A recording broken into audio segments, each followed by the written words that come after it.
যুক্তরাষ্ট্রে করোনা সংক্রমণ কমার লক্ষণই নেই বলছে প্যান আমেরিকান হেলথ অ্যাসোসিয়েশন। পরিস্থিতি আরও খারাপ হওয়ার আশঙ্কা ডোনাল্ড ট্রাম্পের।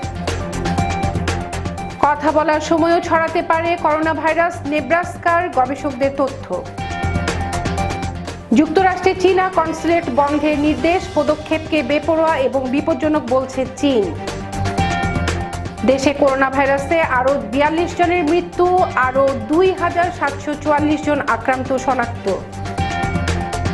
সর্বোচ্চ পর্যায়ে আলোচনা করে স্বাস্থ্য অধিদপ্তরের নতুন ডিজি নিয়োগ, জনপ্রশাসন সিদ্ধান্ত নেবে পরবর্তী পদক্ষেপে তারা কি নেবেন।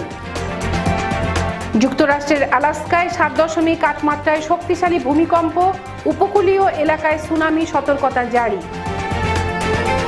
চীনে কার্গো বিমানে ভয়াবহ আগুন, হতাহতের খবর নেই। যুক্তরাষ্ট্রে মানবিক সহায়তায় প্রবাসী বাংলাদেশিদের সংগঠন, দেশেও ত্রাণ সামগ্রী বিতরণ। এবং এবারের আইপিএল হবে সংযুক্ত আরব আমিরাতে, দর্শক বিষয়ে সিদ্ধান্ত নেবে সংযুক্ত আরব আমিরাত সরকার।